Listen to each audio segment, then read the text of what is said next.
Same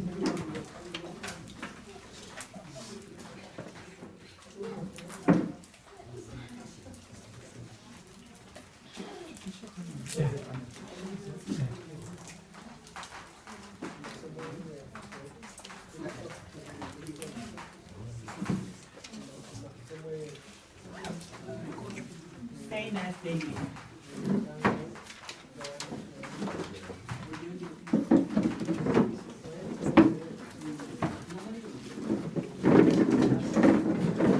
Not the same as David. Negative form. Not the same. 네. Okay, let's start. 자, 이제 우리가 사무엘서에 지나서 열왕기서에 있는 말씀을 보겠습니다. We passed the book of Samuel, then we moved into the book of Kings. twavuye mu gitabo cya samweli twageze mu gitabo cy'abami. 열왕기서는 다윗을 돌아본 The book of Kings. This is the we look back to the David. noneho turi mu gitabo cy'abami tutangira kugaruka twongera kwibutsa tureba kuri dawidi. 다윗을 기다리면서 사무엘서가 기록되었다. While they are waiting for the David, this book of Samuel is written. nuvuga ngo igihe bari bategereje dawidi igitabo cya samweli cyaranditswe. 이제 열왕기는 열왕들과 다윗을 비교하고 있어요. The book of Kings, they compare the King David and to other 11 kings. noneho igitabo cy'abami rero ni igitabo kigereranya dawidi umwami dawidi n'abandi bami. 그래서 열왕기나 역대기가 다윗과 같다 혹은 다윗과 같지 않다 이렇게 반복적으로 얘기를 하고 있어요. So the book of Kings, the book of Chronicles, they repeatedly say that this is the same as King David, or this is not the same as King David. noneho uyu igitabo cy'abami n'igitabo cy'ibyo ku ngoma kitubwira uyu yakoze nka dawidi uyu nguyu ntiyakoze nka dawidi. 여러분들이 이걸 좀 잘 기억하면서 말씀을 들으면 쉽습니다. You must remember these two words. Then you listen to the word. It is easier for you. nuvuga ngo nitugenda twiga ibi bitabo noneho ukagenda wibuka uwakoze nka dawidi n'utarakoze nka dawidi ibyo ngibyo biragufasha. 열왕기 기자는 하나님의 언약의 신실하심을 강조하면서 And the author of this book of Kings, he emphasized the favor of the covenant. umwanditsi w'igitabo cy'abami yakunze gushyira imbaraga ku byerekeranye no kuba umwizerwa ku isezerano. 다윗에게 주신 왕위에 앉을 왕이 반드시 출현하게 될 것이다 이렇게 말씀했죠. Then he said that it will surely be a king who will replace the place of the king. kandi ati ni wowe mwami uzahagararira abandi bami bose. 이런 그런 가운데서 환란 속에 있는 이스라엘을 이루하고 있는 것이죠. Then this order comfort the Israelites who are facing this crisis. noneho icyo gihe uyu mwami yagaruye imbaraga mu mitima y'abisirayeli ubwo bari bari guca mu rugamba.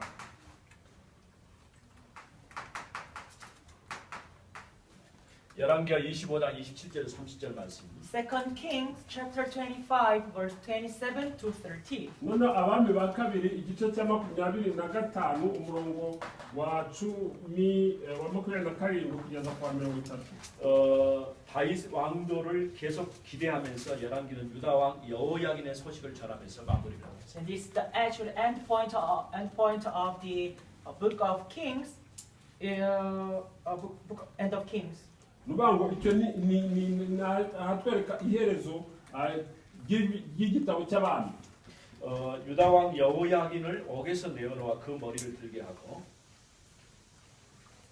The head of the king Jehoiakim from the king of Judah, that he came out from the prison, then he let his head to raise.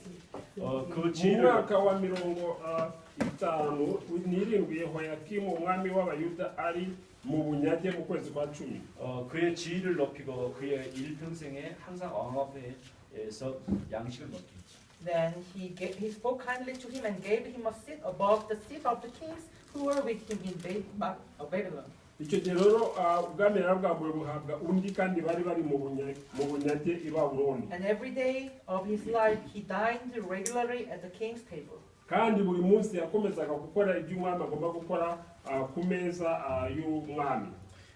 그래서 열왕기서는 다윗을 돌아보는 구조예요. So Book of Kings, the structure of this Book of Kings is to we look back to the David. nuvuga ngo tureba ibitabo by'abami icyo gihe bituma dukomeza tugaruka tureba kuri dawidi. 다윗을 이렇게 돌아보며 다윗에게 집중되었던 사무엘서와 대칭 구조를 이루고 있습니다. As we look back to the David, this is the symmetry structure to the Book of Samuel. kandi iyo turebye ibitabo by'abami dusanga ibi bitabo bimeze nk'ibyo muri samweli n'ubundi. 이제 우리가 열왕기서를 좀 더 구체적으로 들어가 보겠습니다. Then we are deeply inside the content of the Book of Kings.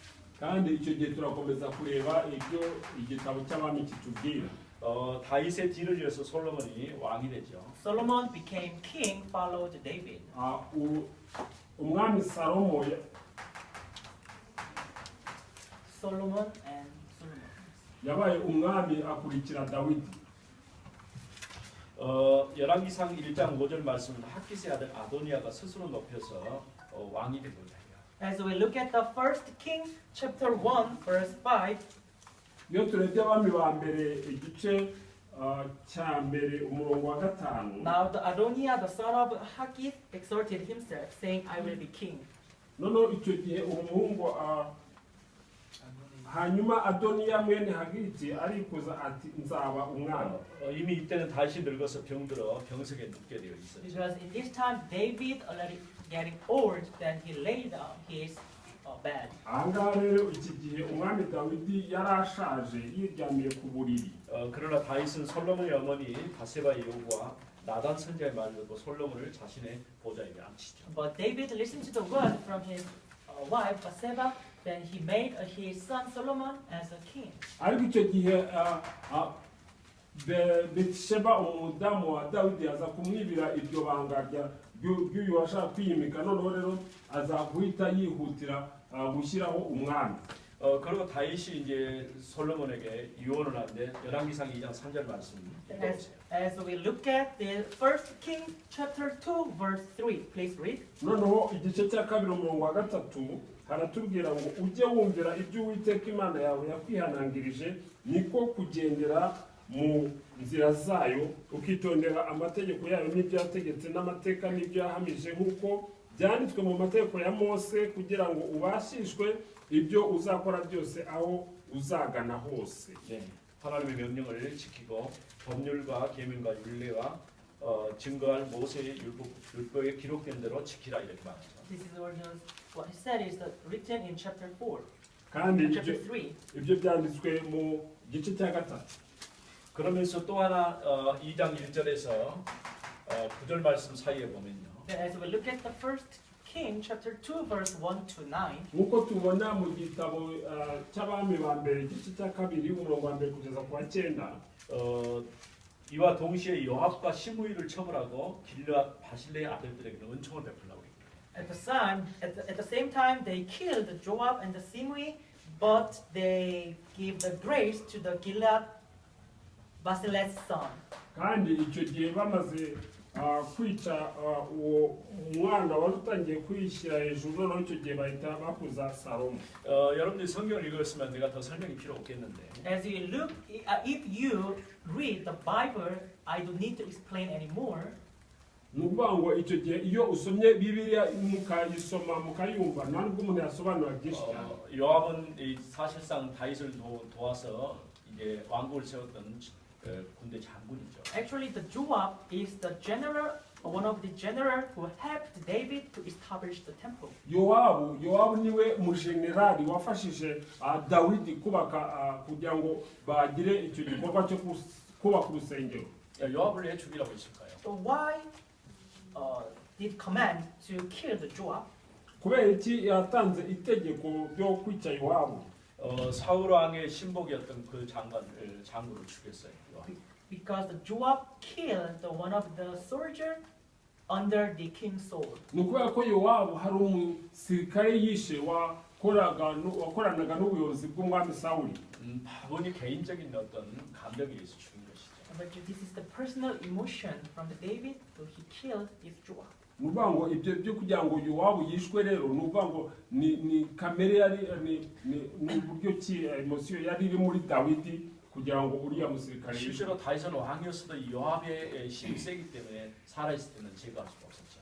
Because even though the David was a king, but if Joab has a greater power than the David, that's why he wasn't able to kill the Joab and he lived. nuvuga ngo kubera ko nubwo Dawidi yari umwami ariko uko biri kose Yowabu yari afite imbaraga za gisirikare ntabwo byari korohera Dawidi. 시므이 같은 경우는 압살롬을 피해서 도망갈 때 다윗을 저주했던 사람이죠. Actually, Shimei is one of the who cursed to David when he ran away from the Absalom. Agataho kandi wibuke neza yuko Shimeyi ariwe wigeze kujya atuka Dawidi ubwo Dawidi yahungaga. 이때 바실레는 다윗에게 은총을 베푼 사람이죠. But the Basilea, who grants the grace to the David. ariko ahangaha Dawidi niwe wakiriye ubuntu. 열왕기상 3장 3절 말씀을 보면 If we look at the first King chapter 3 verse 3. iyo urebye abami ba mbere igice cya gatatu umurongo wa gatatu Salomo yakundaga Uwiteka akagendera mu mategeko ya se Dawidi kandi yajyaga atamba ibitambo akosereza imibavu mu rusengero zo kutununga.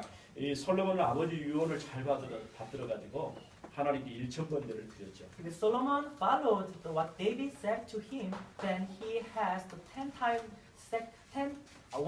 sacrifice to the Lord. nuvuga ngo Salomo yakurikiraga ibyo se Dawidi yamubwiraga ku buryo Salomo yatambye ibitambo inshuro 1000. 그런 솔로몬에게 하나님께서는 지혜와 총명한 마음과 구와 영광을 주십니다. So the Solomon followed his rule. According to your word, behold, I give you wise and discerning mind to you. nuvuga ngo nkurikije ijambo ryawe nanjye naguhaye ubwenge no gusobanukirwa. 솔로몬이 한 가장 큰 업적이 무엇입니까? So what is the great work of the Solomon? ariko umurimo ukomeye uruta iyindi Salomo yakoze ni uwuhe? 바로 성전을 건축한 것이죠. Establishing a temple. Salomo yubatse urusengero. yubatse urusengero.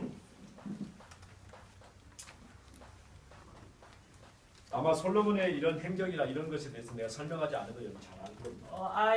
Even though I didn't explain the great work of the Solomon, but you might know well about the story about nubwo Solomon. ntavuze byinshi kubw'ibyo Salomo yakoze ariko ndibwira ko mwamubizi. 그러나 결국 솔로몬도 타락하고 맙니다. But eventually, this Solomon also corrupted. ariko nyuma yaho yaje kurangiza yangirika. 자신이 원하는 대로 애굽에서 말과 병거, 왕비까지도 데리고 와요. He just did what he wants to do. He brought all the horses and the wealth and even the women from the Egypt. yakoze ibyo ashatse kandi yabonaga bimunejeje yazanye ubutunzi n'iterambere ndetse azana n'abagore b'abanyamahangakazi. 열왕기상 11장 1절에서 8절을 보면은 많은 이방 여인들을 사랑해서 그녀들이 섬기는 신을 따라 섬기게 돼요. If we look at the first King chapter 11 verse 1 to 8, he has many women. Then these women serve the other gods. Then he followed these gods in idol worshiping. none icyo gihe iyo urebye muri Samweli wa mbere igice cya 10 muri abami ba mbere igice cya 11 umurongo wa mbere kugeza ku wa 8 usanga yuko Salomo yazanye abagore b'abanyamahanga nabo bazana imana zabo. none icyo gihe Salomo rero nawe yaje kwisanga aranya ibigirwamana. 솔로몬의 아내가 1,000명이나 됐어요. Actually, the number of the wives of the Solomon is 1,000 women. bivuga ngo hagati aho ngaho abagore ba Salomo bari bageze ku bagore 1000. 아마 누군지도 모를 거예요. Maybe the King Solomon couldn't remember all his wives. birashoboka ko yashobora guhura n'umugore we mu muhanda ntamumenye. 문제는 이 여자들이 오면서 그냥 온 게 아니라 자기들이 섬기는 신을 갖고 왔다. But the problem is that these women, when they came to the wives of the Solomon, they brought their idols. ikibazo nta nubwo ari n'ubwinshi bw'abo bagore, ikibazo ni uko abo bagore baje bakaza bitwaje n'ibigirwamana by'iwabo. 그래서 예루살렘 동쪽에 보면 멸망산이라고 있는데 아마도 그때 솔로몬의 이 일에 대한 얘기를 말하고 있는 거예요. maybe if you went to the Israelite, there is a mountain called the destructive mountain. Maybe this story is all about the Solomon's destruction. iyo ugiye muri Isirayeli hari umusozi uhari bitwa umusozi w'irimbukiro. birashoboka ko uwo musozi ariho Salomo yaratuyeho. 결국은 하나님이 진노하셔서 이 나라를 찢어가지고 북왕조 10지파, 남쪽 2지파 이렇게 나누시겠다고 말씀하시죠. God so rest to the Israelites, so He divided into northern Israel, Jerusalem and southern Judah. noneho icyo gihe imana igabanyamo Isirayeli mo kabiri. noneho amajyaruguru akitwa Yerusalemu, noneho amajyepfo akitwa Yuda. 솔로몬의 아들은 르호보암이고 그의 신복이 여로보암이었죠. The Solomon's son is the Rehoboam. Then the servant of the Solomon is the Jeroboam. 그래서 르호보암은 2지파 유다와 베냐민, 나머지 10지파는 여로보암이 차지한 것이죠. Then the Rehoboam take the 2 tribes, the Judah and the Benjamin. Then the rest of the tribes is taken by Jeroboam. noneho Yehobowamu yafashe amoko abiri, ubwoko bwa Yuda na Benyamini. noneho rero uyu Yerobowamu afata amoko asigaye. 열왕기상 11장 33절 말씀에 보면은 If we look at the first King chapter 11 verse 33. urebye abami ba mbere igice cya 11 umurongo wa 33. 솔로몬에 대해서 평가가 나왔는데 솔로몬의 행위가 아버지 다윗과 같지 않다라고 평가를 했습니다. It is written that evaluation of the Solomon's work, but it is said that the Solomon's work is not the same as his father David. aho ngaho byanditse ko imirimo ya Salomo ntaho ihuriye n'imirimo se Dawidi yakoraga. 그래서 열왕기상 11장 39절 말씀을 보면은 So if we look at the first King chapter 11 verse 39. noneho turiho umurongo wa 39 w'igice cya 11. 이미 아이야 선지를 통해서 왕권을 나누실 것을 말씀하시고 이 여로보암에게 주신 말씀이죠. He already divided into their family lines. Then this is the word spoke to the Jeroboam. bamaze kugabanyikamo kabiri. aya ni amagambo rero abwirwa Yerobowamu. 내 종 다윗이 행한 같이 내 윤례와 명령을 지키면 내가 너와 함께 있어 내가 다윗을 위하신 것 같이 너를 위하여 견고한 집을 세우고 이스라엘을 내게 주리라. Please read chapter 38, please. nuko rero niwumvira ibyo nzagutegeka byose ukagendera mu nzira zanjye ugakora ibitunganye mu maso yanjye ukitondera amateka n'amategeko yanjye nk'uko umugaragu wanjye Dawidi yagenzaga, nzabana nawe nkubakire inzu idakuka nk'iyo nubakiye Dawidi kandi nzaguha Abisirayeli. 하나님은 여로보암에게 다윗과 같이 되라는 그런 말씀이죠. God told Jeroboam, you must follow as what David followed. imana yabwiye Yerobowamu irambwira iti uragomba gukurikiza ibyo Dawidi yakoraga. 그러나 또 이제 솔로몬의 아들이었던 르호보암이 권력을 손에 쥐었으나 결국은 분열되고 말았죠. But the son of Solomon, the Rehoboam, got the authority, but this authority is divided. nubwo Uwiteka Imana yahaye uriya mwana wa Dawidi Yerobowamu ubutware, ariko ubwo butware bwaje kwigabanyamo ibice. 여기서 특기할 만한 것은 솔로몬의 나라가 이스라엘보다 크지 않다는 것이죠. But in this, the characteristic of this story, the kingdom of the Solomon is smaller than the kingdom of David. ikigaragara ni uko ubwami bwa Salomo bwabaye butoya ugereranyije n'ubwami bwa Dawidi. 이제 우리가 좀 더 봐야 될 것은 So as we look more the content of this book of Kings. kandi turebye neza icyo igitabo cy'abami kitubwira. 다윗의 길과 여로보암의 길. The path of the David and the path of the Jeroboam. turebe inzira ya Dawidi, turebe n'inzira ya Or the Yerobowamu. way of David and the way of Jeroboam. uburyo Dawidi akora cyangwa se n'uburyo Yerobowamu akora. 여로보암은 이스라엘 왕이 된 이후에 베델과 단에다가 금송아지를 만들었습니다. The Jeroboam who after he became a king, he made a golden calf at the Bethel and Dan. yerobowamu ubwo yamaze gufata ubwami yahise akora igishushanyo kibazwe ngo bakiramye.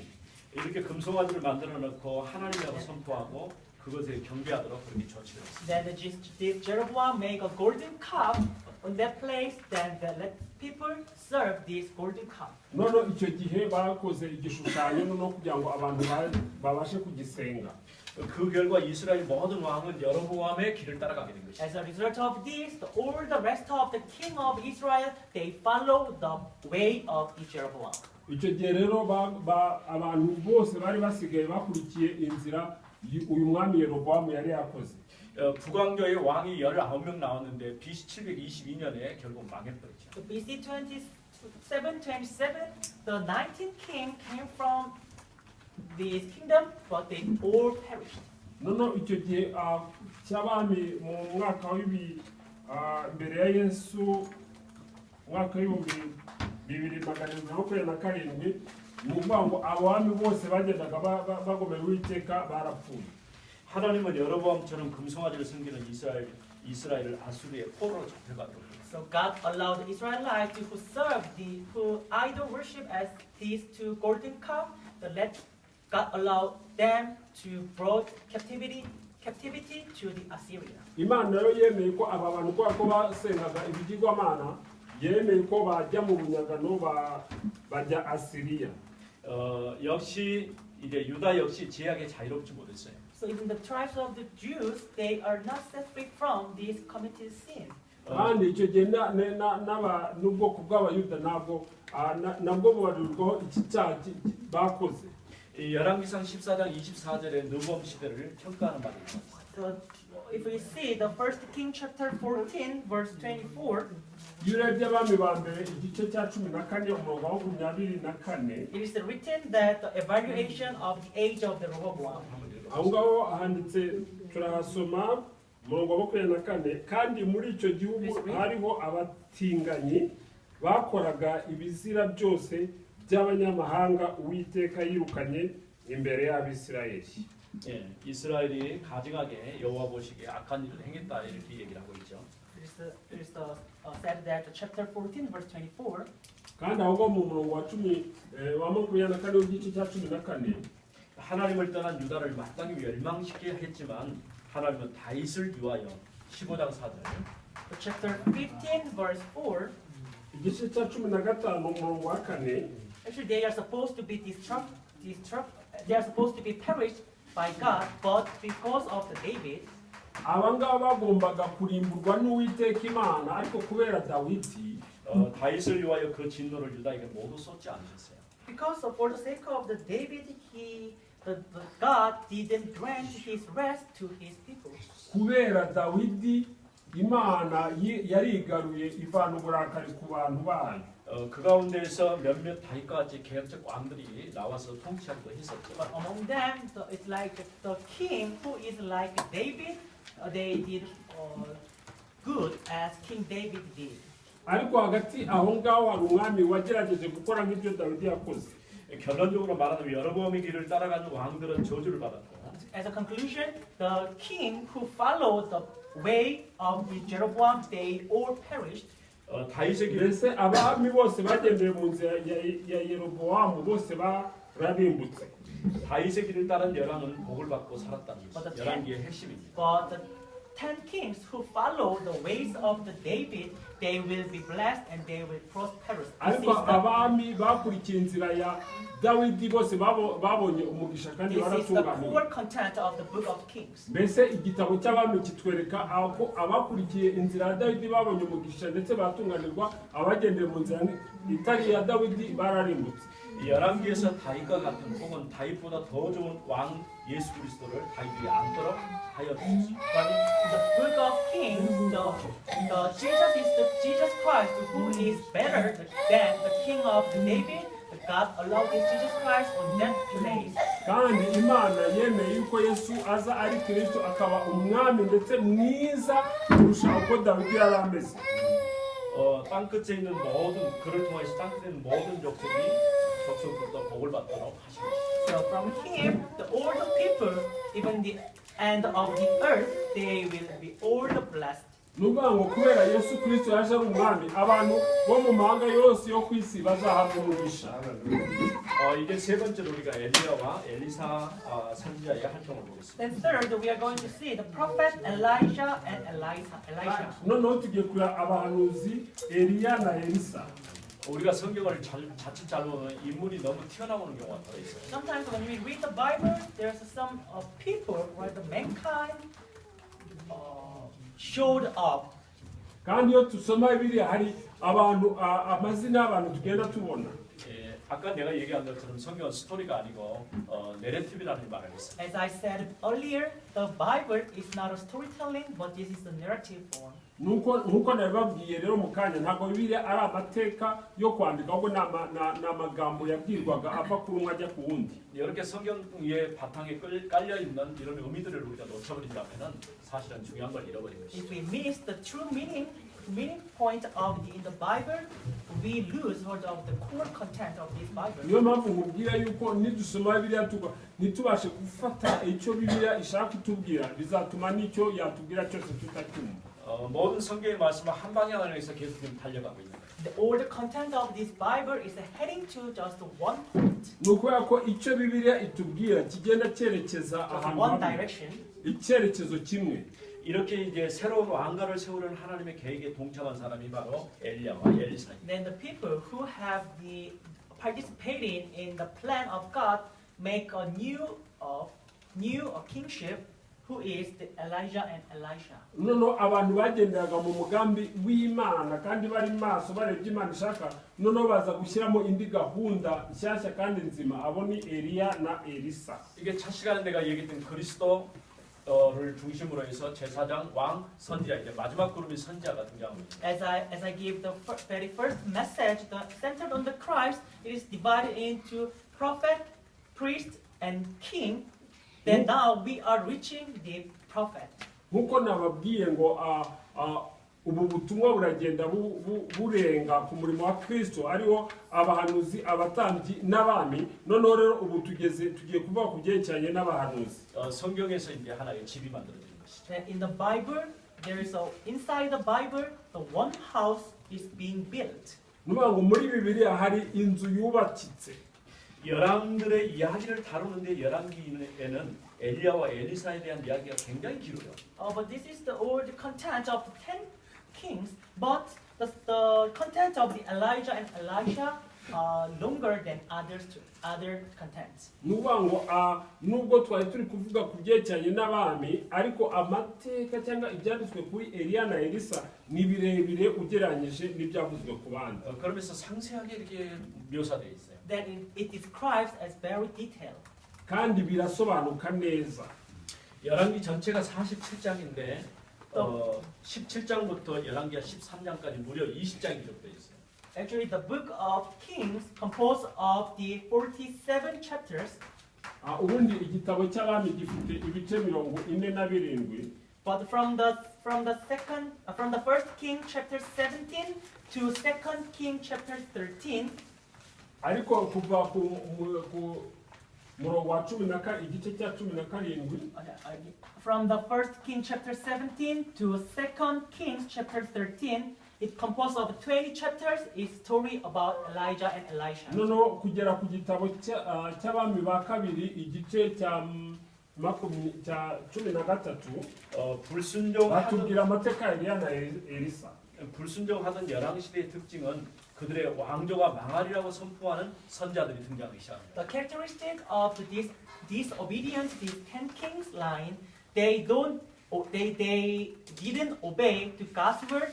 So prophet came, the prophet advanced, your family line will be perished. noneho kubera ko bariya bami nk'uko mwababonye bakurikirana batigeze bumvira ibyo Uwiteka Imana ishaka, niyo mpamvu abahanuzi baje kubabwira ngo kubera ko mwakoze ibizira mugiye kurimbuka. 역대기는 주로 다윗 왕가와 다윗 왕가에서 언약을 지키는 하나님의 이야기를 다루고 있습니다. But the book of Chronicles, this is the story about the David family lines who follow the covenant of the God. ariko igitabo cy'ibyo ku ngoma kitubwira urubyaro cyangwa abuzukuru ba Dawidi babashije kugenda bakora ibyo Imana ishaka. 열왕기상 14장 1절 18절에 보면은 선지자 아야는 초대 왕 여로보암 왕과의 멸망을 선포하고 있습니다. The first, if we look at the first King, chapter 14, verse 1 to 18, the first prophet Aya, he prophesied the destruction of their family line. Ni ukuvuga ngo urebye abami ba mbere igice cya 14 umurongo wa mbere kugeza ku wa 18 umuhanuzi arahanura ibyerekeranye no kurimbuka kubwo abatarumviye Uwiteka.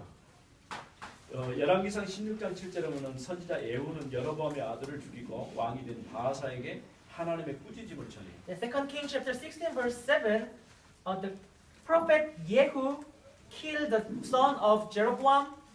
Then he proclaimed the message, the rebuke from God to the Baasa.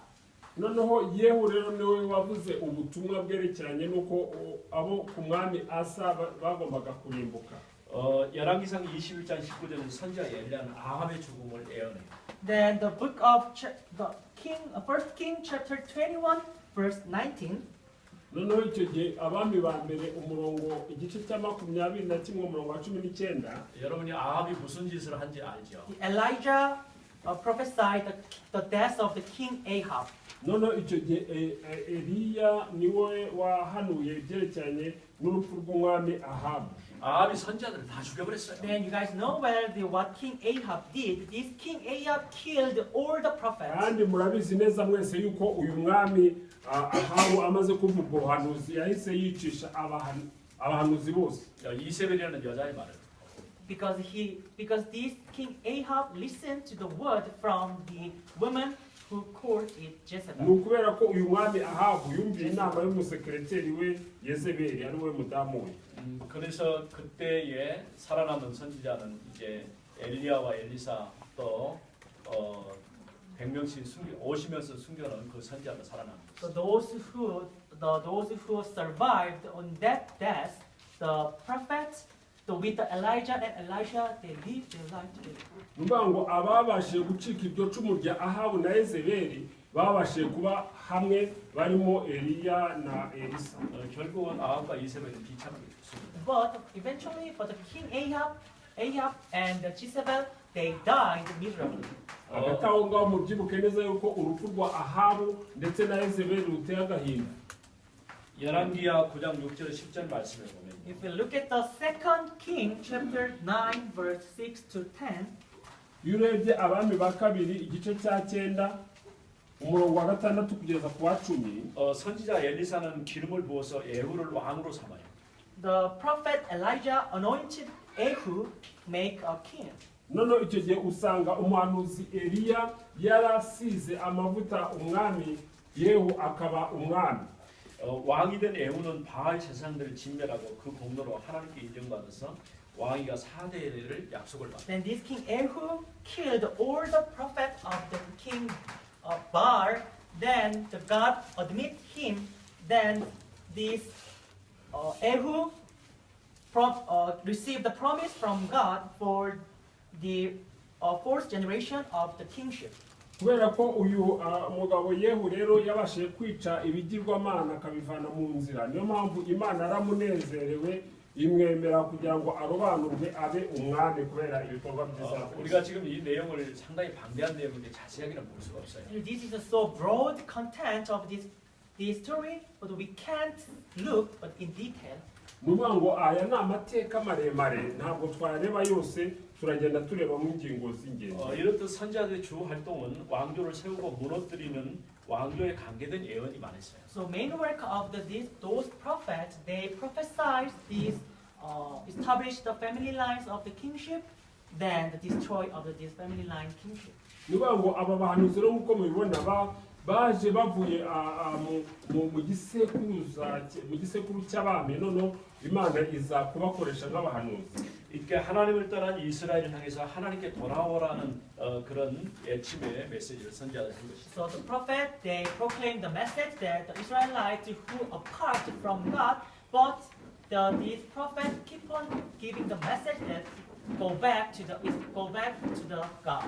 noneho umurimo w'abahanuzi cyangwa ubutumwa abahanuzi batangaga ni ukuvuga ngo mwebwe mw'abisirayeli mwe mwavuye ku mana imana irashaka ko muyigarukira. 이 돌아오란 말이 여러분들 이런 글씨는 안 봤을 거예요. 원래 성경 써진 글씨인데 슈브라는 이 말.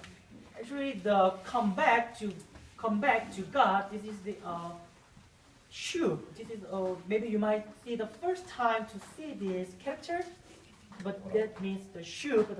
The meaning of come back to God. Bivuga ngo ririya jambo risobanura nimugarukire Uwiteka. 그러니까 너희 죄를 버리고 하나님께 돌아오라는 거예요. So you discard all your sin, then come back to God. mureke ibyaha byanyu noneho mugarukire Uwiteka. 구약에서 줄곧 우리에게 말씀하신 게 있죠. From the Old Testament, the God is keep on saying to us. ni ukuvuga ngo mu isezerano rya kera imana irakomeza itubwira 그러면 나는 너희 하나님이 되고 너희는 내 백성이 될 것이다. 이런 말씀이죠. That I will become your Lord and you will become my people. nzaba imana yanyu namwe muzaba ubwoko bwanjye.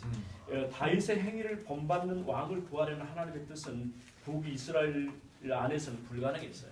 But actually, the king, the God's will to save the king who followed David's action, but this is impossible in the North Israel part. ni ukuvuga ngo ubushake bw'imana bwagenderaga ku byo dawidi yakoraga imana ishaka ntabwo byashobokaga mu majyaruguru ya isirayeli. 그래서 다윗과 같은 왕이 없다는 말은 이스라엘의 멸망을 얘기하는 거예요. So this is the word that there is no king such as David, but this means the destruction of the North Israel. ni ukuvuga ngo imana ivuga ngo nta mwami uhari umeze nka dawidi ibyo bisobanura ukurimbuka kw'amajyaruguru ya isirayeli. 엘리야와 엘리사가 등장할 때 이스라엘 영적으로 굉장한 흑암에 잡혀 있었어요. When the Elijah and Elisha showed up, the age of Israel is very darkness. noneho igihe tubona yuko eliya na elisa bagaragaye icyo gihe abisirayeli bari mu mwijima. 오므리 왕가의 아합을 평가한 말이 열왕기상 16장 3절 33절 나와 있어요. In the book of the First King, chapter 16, verse 30 to 33. iyo urebye igitabo cy'abami ba mbere igice cya 16 umurongo wa 30 kugeza ku 33. 이 말씀을 한번 찾아서 읽어보죠. Please read First King, chapter 16, verse 30 to 33.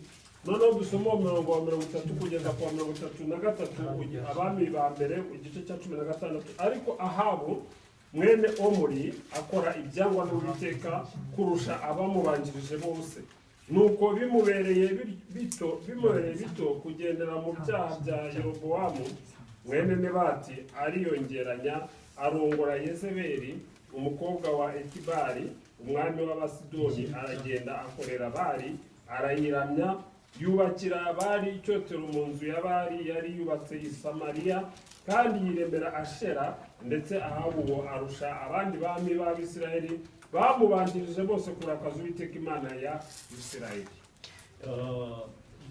이전의 모든 사람보다 여호와께서 악을 행하되 느밧의 아들 여로보암의 죄를 가볍게 겠다는 거예요. This is written about chapter 30 to 31.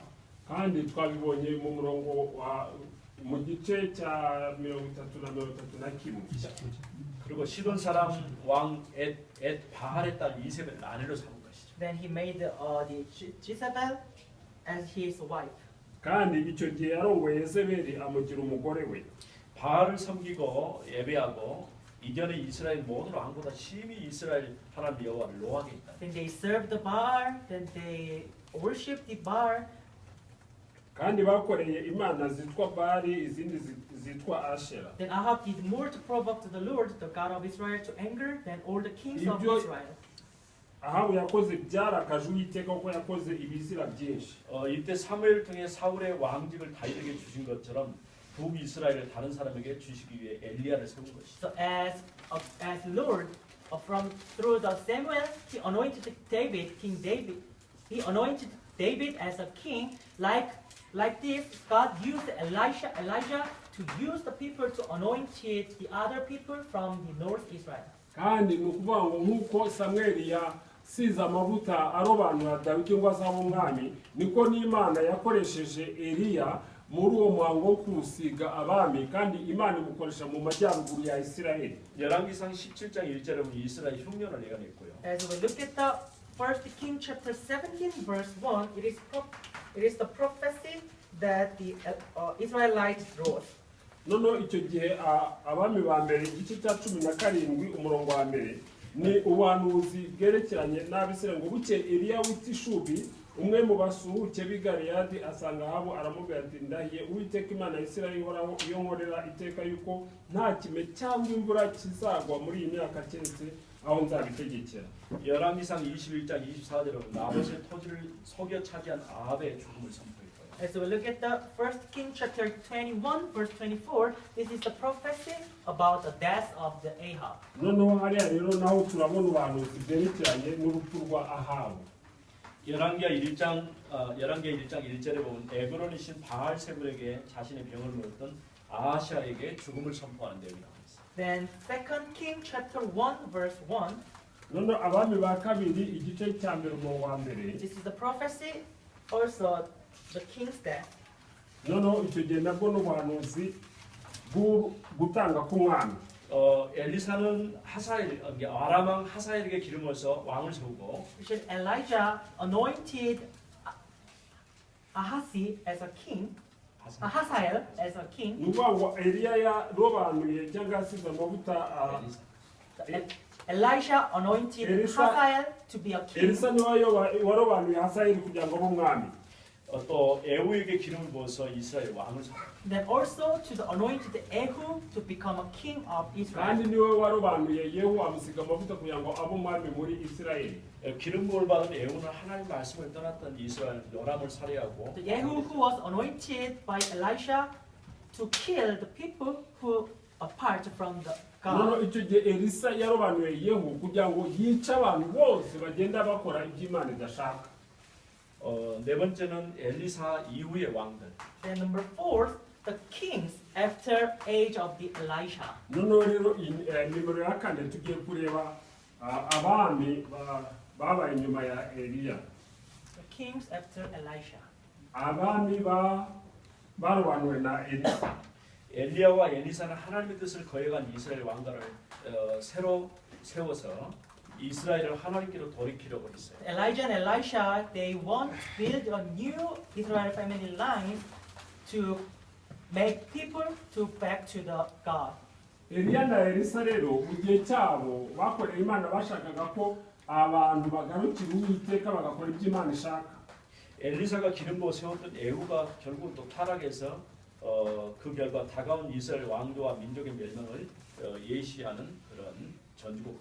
Actually, the Ehud who was anointed by Elisha, but he corrupted again. But this is the prophecy that the destruction and the perish will come again. none icyo gihe Yehu wari wararobanuwe na Elisa yaje gukora ibyangwa n'Uwiteka. none icyo gihe haza ubuhanuzi buvuga ngo bazarimbuka. 열왕기하 13장에 보면 As we look at the 2 Kings chapter 13, abami ba kabiri igice cya 13 niho tubisoma.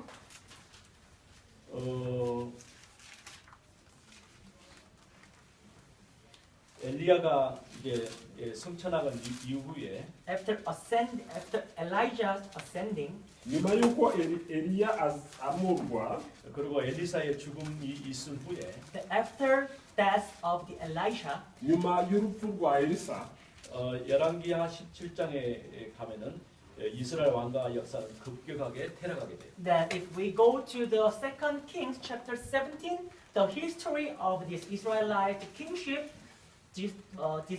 destructive completely. noneho icyo gihe tugeze mu gice cya 17 cy'abami ba kabiri dusanga yuko ibyerekeranye n'izo gahunda z'abami byahise birangirira. 그래서 17장에 이스라엘 멸망이 나오죠. So if we look at the 2 King chapter 17, it is written about the parish of the Israelites. noneho icyo gihe nibwo dusanga abisirayeli barimbuka. 그리고 이어서 25장에는 유다 왕가의 멸망이 나옵니다. Then 2 King chapter 25, this is all the content about the parish of the Judah. noneho icyo gihe igice cya 25 kitubwira ubwoko bw'abayuda burimbuka. 엘리야와 엘리사가 있는 동안은 역사가 천천히 진행되다가 그 두 사람이 죽고 나니까 급속하게 빨리 진행돼요. But when the Elisha and Elijah alive, this history is progressed very slowly. But after death of the Elijah and Elisha, this history becomes very rapidly. Noneho icyo gihe ni ukuvuga ngo Eliya na Elisa mu gihe bari bakiriho bakora umurimo w'Imana, ibyerekeranye no kurimbuka kw'amoko y'Abayisiraheli n'ubwoko bwo mu Buyuda bwagiye burimbuka ariko bamaze gupfa byongeye kuba ikibazo gikomeye. 그래서 성경의 역사가 요약되고 있어요. So the history of the Bible is being summarized. Ni ukuvuga ngo amateka ya Bibiliya ubundi washyira muri resume. 엘리사가 요단강으로부터 올라와 행한 사역은 The Elijah's ministry that above the Jordan River.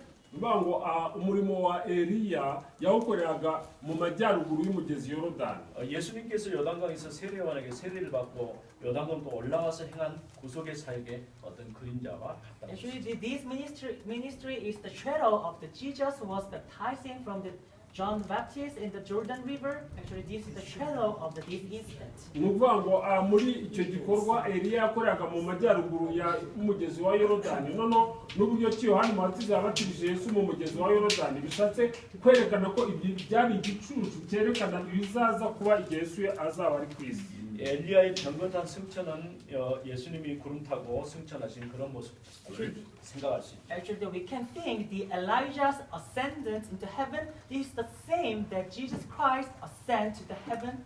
Dushobora no gutekereza uburyo ki Eliya yazamutse ajya mu ijuru, noneho tukongera tugatekereza uburyo ki Yesu yazamutse ajya mu ijuru, tukabona ko harimo amasanira.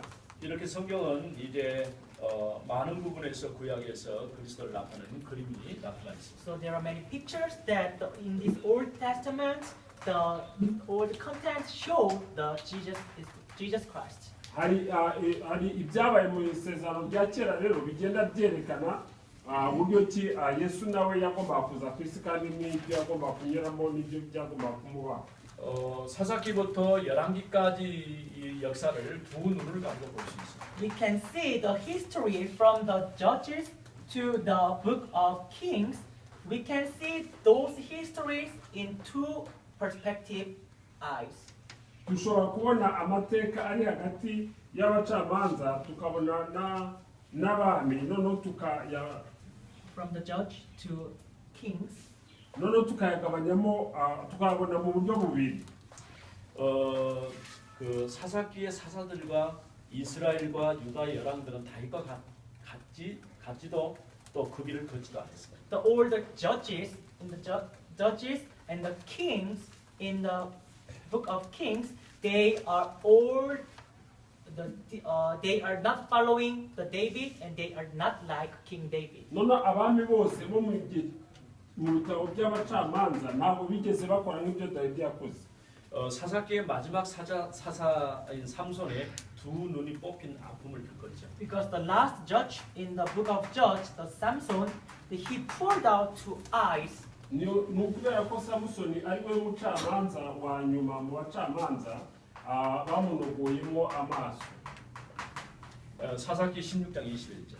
But Judge chapter 16 verse 21. abacamanza 16:21. 사실 그는 나시르노스 삶을 포기했기 때문에 그런 결과가 왔죠. Actually, the Samson gave up the life of the Nazarites.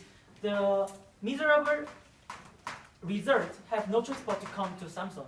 kubera ko Samusoni yari yararobanuwe ngo abe umunaziri akabyitwaramo nabi nta kundi usibye kwirwaniza agomba kumuza. 열왕기하 25장 7절에 보면은 이스라엘 역사의 마지막 왕이 시드기야에 대한 기록이 나와요. As we look at the second King chapter 25 verse 7, in the history of the king of the Israelites, the king Sidkiah is the last king of Israel. noneho turebye mu bami ba kabiri 25 umurongo wa karindwi tubona ko umwami Zedekiya ari wabaye umwami wa nyuma mu bami b'Isirayeli. 이렇게 이스라엘 마지막 왕이 시드기야 왕이 두 눈이 뽑힌 채 바벨론으로 포로가 돼요. Even the last king of the Israel, the Sidkiah, his eyes also poured out, then he dragged out to the Philistines. hano mugerageze kubibona yuko uyu Samusoni bamuvanyemo amaso, uyu Zedekiya nawe nuko byamugendekeye. I'm sorry, not Philistine, Babylon. bayamuvaniye mu Babuloni. 결국은 아브라함이 이 믿음의 여정을 시작할 때 갈대아 우르에서 나왔는데 다시 그 땅으로 돌아가면 됐어요.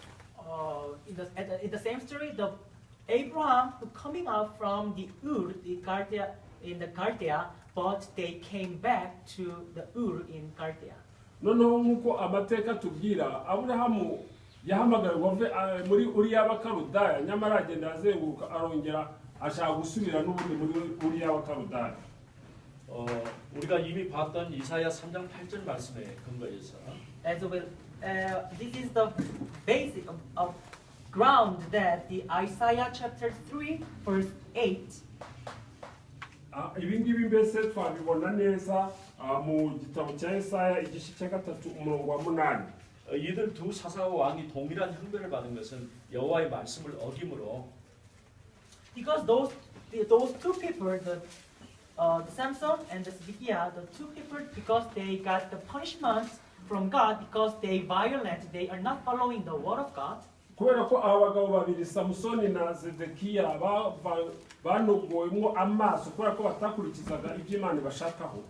이사야 3장 8절에서 말씀해 보면 여호와의 말씀을 어김으로 그들의 언어와 행실이 여호와 영광의 눈을 검했기 때문이라는 것이죠. So we look at the Isaiah chapter 3 verse 8. For Jerusalem has stumbled and Judah. Please read Isaiah chapter 3. Nkuko muri Yesaya igice cya 3 umurongo wa 8 yanditse ngo i Yerusalemu hararimbutse n'i Buyuda haraguye kuko bagomera Uwiteka mu byo bavuga no mu byo bakora bakarakaza mu maso he hafite icyubahiro. 이 두 사람의 빠진 눈이 사사기에서부터 열왕기까지 지켜보는 증인이며 이 부분의 성경들은 일치시키고 있습니다. Actually, these two people that poured out their eyes. This is the evidence. This is the evidence that, or the story from the judge to the book of the Kings. kandi abagabo babiri banogoyemo amaso ni igihamya cyerekana n'amateka ari hagati y'abacamanza umuntu winjira mu bami. 여기서 오전 시간을 마치겠습니다.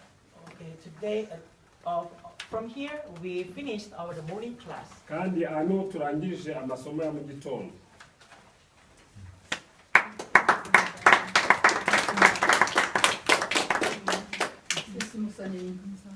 Pastor Zesius, thank you. mwakoze cyane. All the staff of the team members, I think.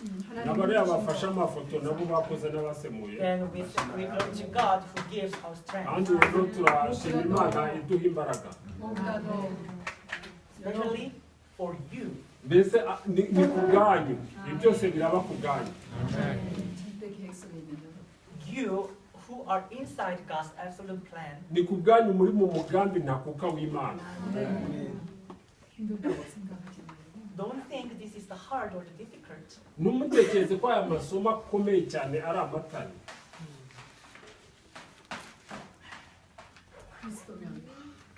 Acts chapter 1 verse 1, the Christ is everything. nuvuga ngo ibyakozwe rimwe Kristo ni byose. Okay, let's confess through our lips noneho tugiye kubyatura n'iminwa yacu. the fundamental mission. misiyo shingiro. mutangire. Yesu ni Kristo Imana yanjye kandi umwami wanjye igisubizo cy'ibibazo byanjye byose. Amen. wongere musubiremo. 주는 그리스도시요 살아계신 하나님의 아들이시요 나의 왕 나의 주 되시며 모든 문제 해결자이십니다. 한국말. This is Korean that I abivuze mu gikoreya.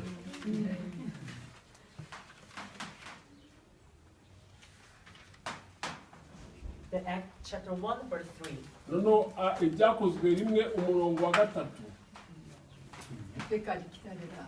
We should wait for peace. twagombye kuba turagomba gutegereza ubwami bw'Imana. 성령님 마음에 증인된다. Then when the Holy Spirit comes on you, you will be my witness. noneho umwuka wera nabaza muzaba abagabo kumpana. 여러분 다 그리스도 나의 왕 나의 주죠. Because Christ is already your King and your Lord. kubera ko Kristo ari umwami wawe kandi ari Imana yawe. 이미 여기 하나님 나라 중에 있어요. The kingdom of God is already being upon in this place. ubwami bw'Imana bwamaze kuboneka ahangaha mwicaye. 여러분 한 사람 한 사람. You each one individual kandi buri mumwe muri mwebwe 두 사람 심한 곳에 Then when you become a one heart with two people, noneho babiri muri mwe nimuhuza umutima 두세 사람 모인 곳에 and the place gathered 2 to 3 people noneho aho together, babiri cyangwa batatu bateraniye 여러분들이 여기 있는 동안 여러분 관계된 모든 곳에 then you are here, but all the field that connected to you, 하나님 나라 kuba 임재 muri hano rero noneho and the kingdom of God be upon even all the hahandi places. iwanyu hahandi wagombye kuba uri cyangwa ibyo wagombye ubwami bw'imana buragenda nabwo bukaba buhari 하나님이 주신 힘 The strength God has given to you, imbaraga uwiteka imana iguha 보좌에서 주신 힘 the strength from the throne of God, ni imbaraga zituruka ku bwami ku ntebe y'imana 부지런히 숨 쉬면서 소통하세요 합니다. diligently while you are breathing, you have the communication with throne of God. kandi mu gihe uhumeka wagombye guhumeka uganira n'ubwami bw'imana You practice the 올리지 breathing. 말고 kandi mukore imyitozo yo guhumeka 연습해요. You practice how to breathe. I teach you. ese narabigishije mwarabyimenyereje ugakurura umwuka 한 사람만 빼고 잘했어요. 한 Except, 사람은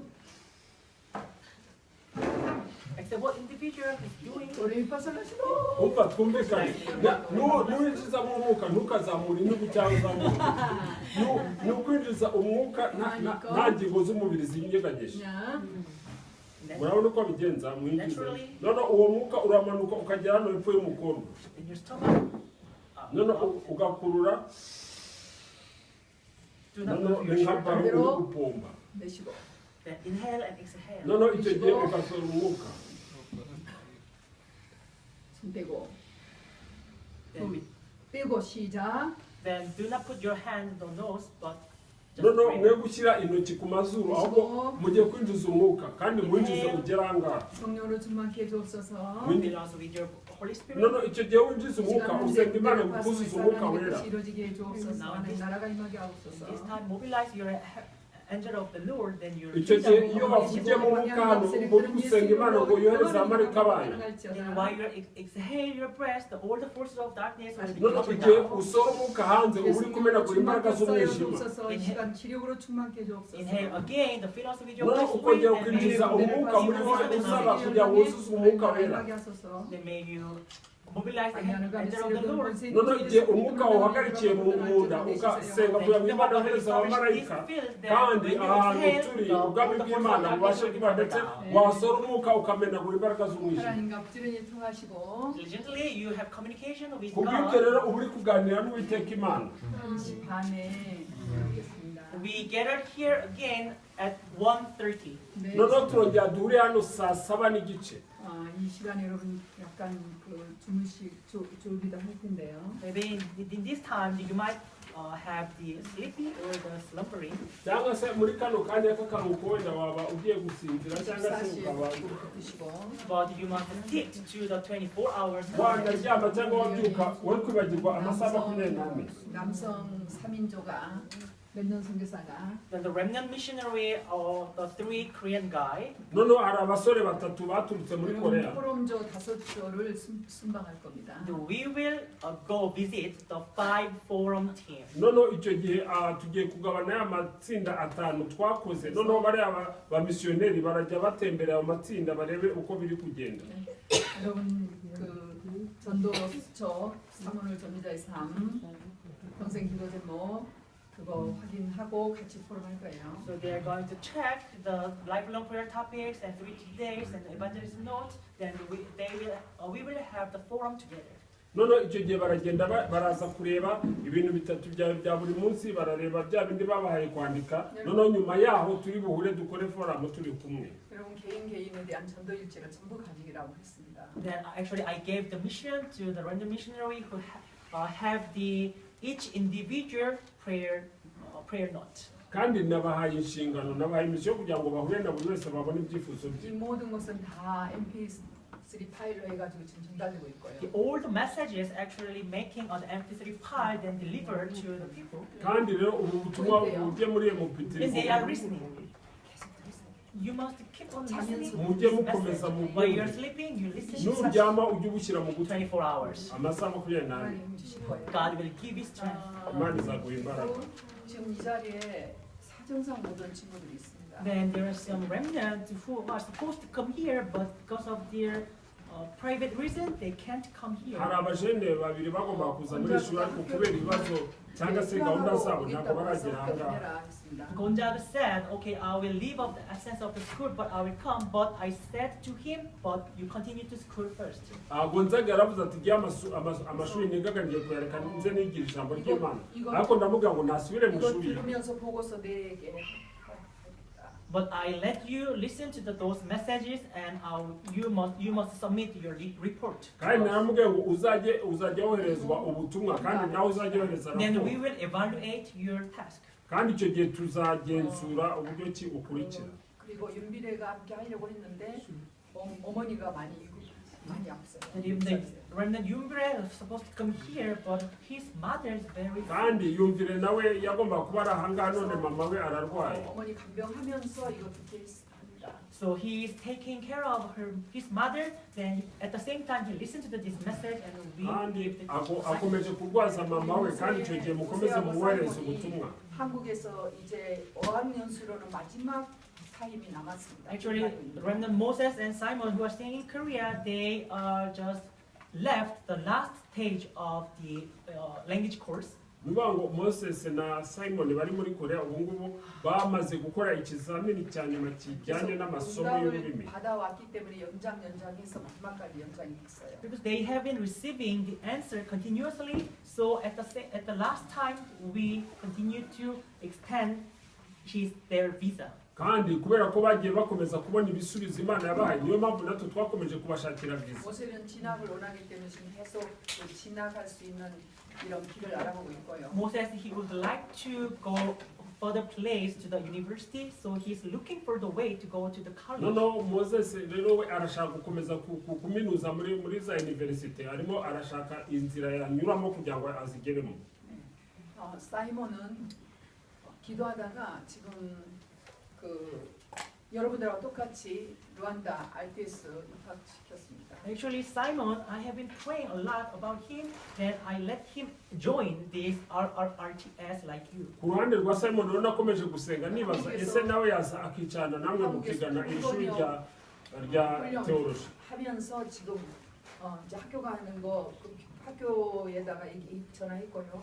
학교에서 선처를 했어요. 그래서 이거 통번역 하면서 공부를 합니다. Actually, now Simon, he has received the training to translate this message, and we just called to his school, or he will not attend school anymore. Then they accepted our offer. Then, as he receiving training of this translation, then he also listening to this message. nuvuga ngo icyo gihe Simon twasabye ishuri n'ubundi yari arimo kugira ngo bamuhe umwanya ajye yumva buno butumwa namara kubwumva ajya bushyira abusemura. 중간 통역 없이 이런 선교사들은 루안다어로 그냥 할 수 있도록 공부하고. Actually, like I and him, without any middle translation, just directly to the translate into the Rwandan, Kenyan Rwandan. nuvuga ngo nk'uko rero uyu musore nuriya bahagarara hano bagahita bajya basemura mu kinyarwanda. 우리 스데시스 목사님과 우리 사이먼은 그냥 한국말로 통역해버리고. So our Pastor Statius and the Simon, they listen to the Korean, then they should directly translate in Korean. noneho icyo gihe rero Simon na Sedesias ubundi bagombye kumva igikora bagahita bagishyira mu kinyarwanda. 근데 우리 스테이스 목사는 전도하고 이 전체를 봐야 되니까 그렇죠. Because our Pastor Statius, he must look entire the regional church, and he must go to the field, so it's quite hard for him. kubera ko Pastor Sedesias rero agomba kujya muri field nyinshi mu turere dutandukanye ntabwo bimworoheye kugira ngo amenye igikorera. 여러분들이 여기 있는 동안이라도 또 앞으로라도 그 제2의 통역자로 도전해야 됩니다. But you guys, while you are staying here and attending this seminary, you must challenge yourself to become a next translator. kandi namwe mucyaho ngaho muri kwiga iri shuri ry'ivugabutumwa na teoloji mwagombye kugerageza kwishyiramo imbaraga mukagerageza buryo ki ubutaha mwe muzajya musemura.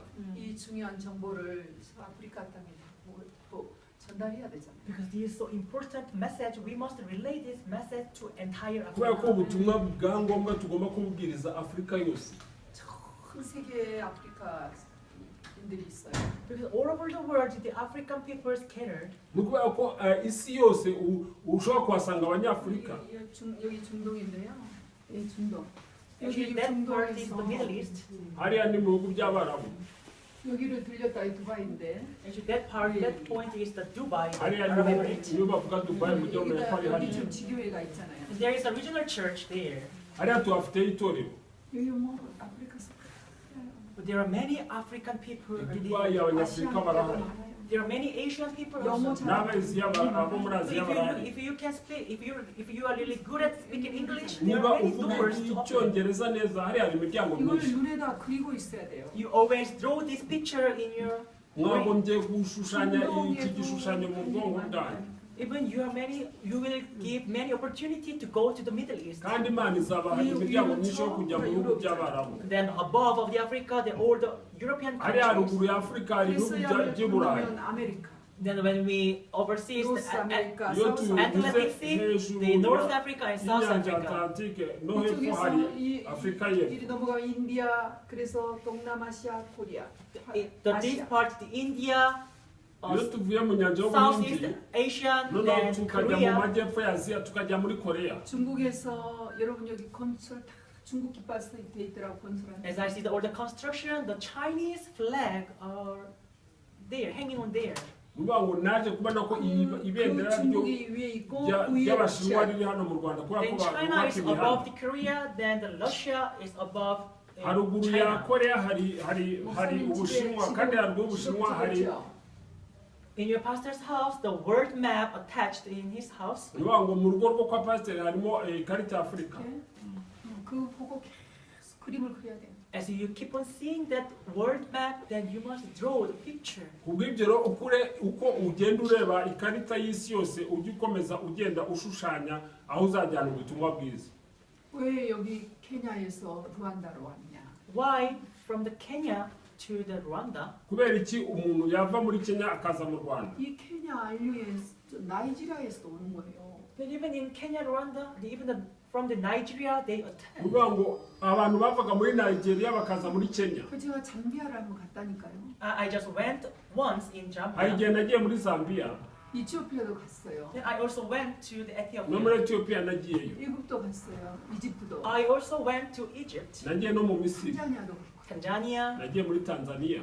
근데 이참 이렇게 가니까 이 루안다가 더 잘 보이는 거예요. But as I went to those countries, but I could see clearly the Rwanda. ariko ubwo nagendaga muri ibyo bihugu byose sinabona u rwanda neza. 케냐를. From the Rwanda, I took a bus, then we went to Kenya on that kuva mu day. rwanda twafashe bisi tujya mu 여기 uganda. 우간다 여기 이쪽이요 집이 이스트 우간다.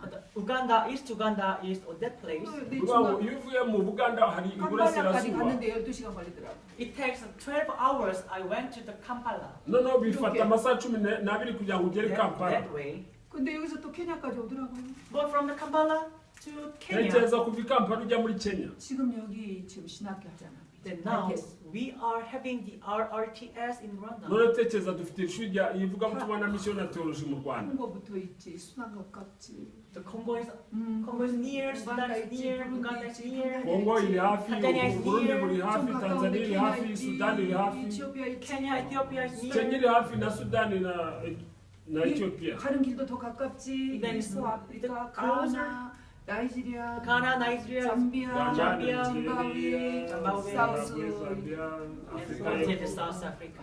가운데잖아. We can go easily. hariya hose twajya mu buryo bworoheje.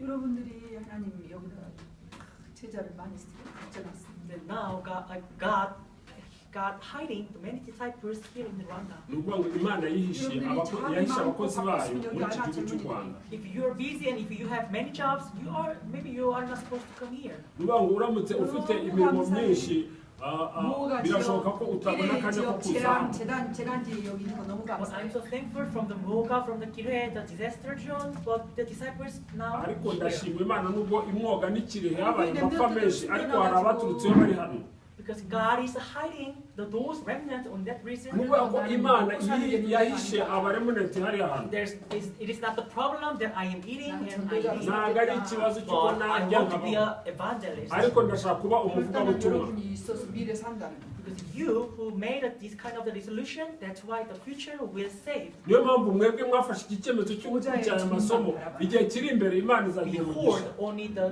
God who is in throne. mutege amatwi uwiteka imana iri Then ku you ntebe must be y'ubwami a witness kandi muragomba having kuba this abahamya testimony that you do study with mukagira this ibyo bihamya strength. kandi mukiga mufite izo mbaraga That is the actually spiritual summit. ibyo nibyo You must twita become spiritual abantu bo mu summit. mwuka mu rwego Because I am rw'ikirangirire standing with you. kuko nanjye mpagaze imbere So I yanyu am nk'umuhamya going to give. This is what I have and I can give nicyo you. mfite kandi nicyo muhereza 곧 나사렛 예수 그리스도 이름으로 I give you what I have in the name of the uwo Nazareth. mfite In the name of ndamuhereza Jesus ku izina Nazareth, rya yesu walk. kirisito w'i nazareti haguruka ugende n'amaguru yawe This is what I have from the throne of uwo God. mfite aturuka ku ntebe y'ubwami bw'ijuru wenyine Only. wenyine 그런데 그 안에는 모든 지혜와 지식의 부하가 So inside this, all the treasures and everything. muri kristo harimo ubutunzi no kumenya byose 여러분 만나 세계복 말해 하시는 God, I met you guys and God allowed me to do imana word evangelization. yemeye ko mpura namwe kugira ngo dukore ivugabutumwa ry'isi Let's yose see how God blessed reka turebe Uganda. uburyo imana izaha umugisha u rwanda 받은 축복을 The blessing that Korean received, you must imigisha receive koreya also. yahawe u rwanda ruragomba kuyihabwa nabo 우리 한국에서 그렇게 기도해요. So you should pray also to Korea. kandi musengere koreya 우리 nayo 한국도 지금 비가 안 와가지고 막 땅이 벌어지고 Even in Korea, there is no raining, so it's no the muri drought koreya and the nta famine. mvura usanga 6월 달인데 hakamye humutse 6월 달인데 그때 8월 달 같이 더워요. 지금 32도래. Not today, just the month of the June, but this is the very hot. none uyu munsi turacyari mu kwa gatandatu ariko It's really harashyushye hard to breathe, ndetse guhumeka ntabwo byoroshye uri muri koreya 그래도 ubu 염려 안 해요. but we don't need to worry ariko ntitugomba kwiganyira 우리가 이 전도 운동하면 복을 받을 수밖에 없어요. because we are doing this evangelism movement. kubera ko We have no turi choice but to gukora receive from God. ibikorwa by'ivugabutumwa niyo mpamvu imana nayo itwitayeho 계속 교류가 일어나고 있잖아요. Now they are still have the interchange. ni ukuvuga ngo haracyari kwa 하나님이 이 땅은 세계복음화하도록 마지막 축복하실 거예요. God surely will bless this land for the sake of the word ndajya evangelization. mabwiriza ukuri imana izahamugisha igihugu cy'u rwanda kubw'ivugabutumwa ry'isi yose It is not just an unclear picture. ntabwo ari ifoto itagaragara 정말 주님께 집중하고 When you concentrate only to God, iyo nimuhanga amaso uwiteka wenyine 응답받은 그날까지는 the day that you will receive the answer, just shut your mouth, then do not have the unbelief. igihe rero imana kugeza imana iguhaye igisubizo 말씀 붙잡고 utuze 가는 거예요. The day that until the Jericho wall collapsed, you grab hold onto the word of kugeza God, then ibikuta you byayo go forward. byikubise hasi wowe fata isezerano ukomeze utere intambwe ujya imbere 사랑하십니다. God really loves you. imana irabakunda 고맙습니다. Lord, thank you. uwiteka mana turagushima R Rts 우리 이 선지생들을 축복해 주시면 감사합니다. May you bless the theologian student in kandi aba banyeshuri be ba teoloji ubaha umugisha kuba bari hano 나와 내 집이 살고 I and my house will say, nk'uko yesu yavuze ati yewe n'inzu yanjye my reason and my country will say. 아프리카 kandi 전도 tuzakizwa 전 ndetse n'igihugu cyanjye n'iwacu Then we believe that you will save all Africa and the Middle East and all Turishimira the ko world. May you uzakiza receive our afurika glory. ibihugu by'abarabu n'isi yose bagiye icyubahiro Now in the name, now the grace of the Lord Jesus Christ, 아버지 영원하신 사랑하신 자 the eternal love ndetse of our n'urukundo God, rw'iteka rw'imana data the working of the filling of the Holy no gukora Spirit, k'umwuka wera R Rts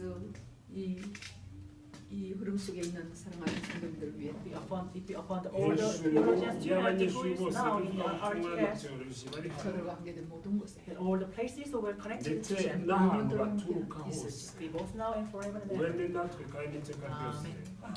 amen